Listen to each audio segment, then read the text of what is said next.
Breakup या divorce के कारण। जी हाँ दोस्तों, आज हम इसी बारे पर डिस्कस करने जा रहे हैं क्योंकि ये बहुत ही इम्पॉर्टेंट एस्पेक्ट है होलिस्टिक हेल्थ का।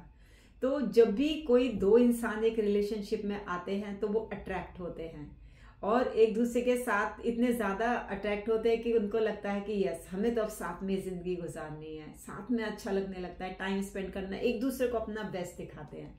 लेकिन एक जो इसमें कैच पॉइंट है वो ये है कि दोनों की अपनी अपनी रूल बुक होती है कि ये रिलेशनशिप जो है इस हिसाब से चलेगा। तो लेटर ऑन जैसे जैसे रिलेशनशिप पुराना होने लगता है, मानो कि किसी का 1 महीने में पुराना हो जाता है, किसी का 1 साल में, कि जब हाँ अब ये दोनों कहीं साथ में हम रहने वाले हैं, कोई कहीं नहीं जाने वाला है, तो फिर वो अपनी रूल बुक दिखाना शो करते हैं। लड़का लड़की, मेल फीमेल, कुछ भी बोलिए। तो फिर क्या होता है, मजे की बात यह है मोस्ट ऑफ द केसेस वो रूल बुक एकदम ऑपोजिट होती है और जहाँ कहीं मैच हो जाता है तो वो परफेक्ट कपल बनता है, हैप्पीली लाइफ एंजॉय करते हैं, ओवरऑल हेल्थ को एंजॉय करते हैं।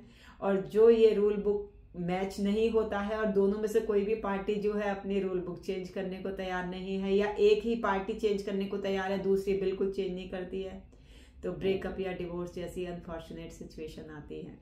तो बने रहिए हमारे साथ। ये सीरीज हम शुरू कर रहे हैं कि रिलेशनशिप में कैसे एक फुलफिलिंग रिलेशनशिप लीड किया जाए, सो दैट कि हमारी मेंटल इमोशनल हेल्थ अच्छी रहे, जिसके चलते हमारी विल पावर इतनी अच्छी रहे, हम सक्सेस पाएं लाइफ में, और फिजिकल हेल्थ अच्छी बनी रहे। सही सुना है कि अगर रिलेशनशिप अच्छा नहीं होता है, पर्सनल लाइफ अच्छी नहीं होती है, तो किसी भी एरिया में सक्सेस नहीं मिलती है।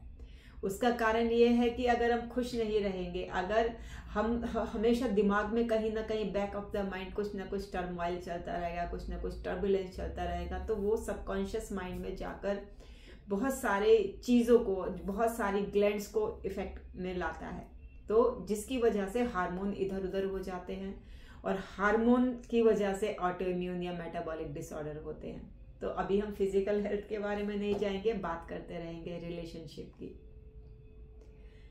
तो जब रूल बुक की बात आती है तो वो दोनों अपनी रूल बुक छुपाए नहीं। जब भी आप किसी रिलेशनशिप को शुरू करने जा रहे हैं तो कोई भी रूल बुक एक दूसरे से ना छिपाई जाए, एक एक पॉइंट का मिलान किया जाए। चाहे आप कितने भी साथ में आकर्षित ही क्यों ना है, चाहे कितना भी मन नहीं करता कि जिएंगे साथ मरेंगे साथ, दोस्तों सच मानिए अगर रूल बुक मैच नहीं हुई तो कलेश, अशांति और दुख के अलावा और इल फिजिकल हेल्थ के अलावा कुछ नहीं हाथ लगने वाला है। तो ये हमें ध्यान रखना है कि हॉबी मिले ना मिले, इंटरेस्ट मिले ना मिले, मैच हो ना हो, लेकिन रूल बुक जरूर मैच होना चाहिए। और अगर एक हमें क्या लगता है कि अरे रूल बुक है, अगला बंदा है ऐसा, सही है, सही हो जाएगा, साथ में रहते धीरे धीरे बदल जाएगा, और मजे की बात यह है ये दोनों ही लोग सोचते हैं, बदलता कोई भी नहीं है। अगर मान लो एक बदल भी गया है और दूसरा बदल ही नहीं रहा है तो इम्बैलेंस हो जाता है। Imbalance relationship leads to nowhere. So दोस्तों, एक अच्छी जिंदगी चाहते हैं तो रिलेशनशिप पे ध्यान दीजिए। और इसी ही सीरीज में अगर आपके कोई क्वेश्चन है, कोई आपके सवाल हैं, I am your health and fitness coach Mamta Singh Malik. I will be more than glad to answer all of those questions. Thank you so much. Thanks for watching.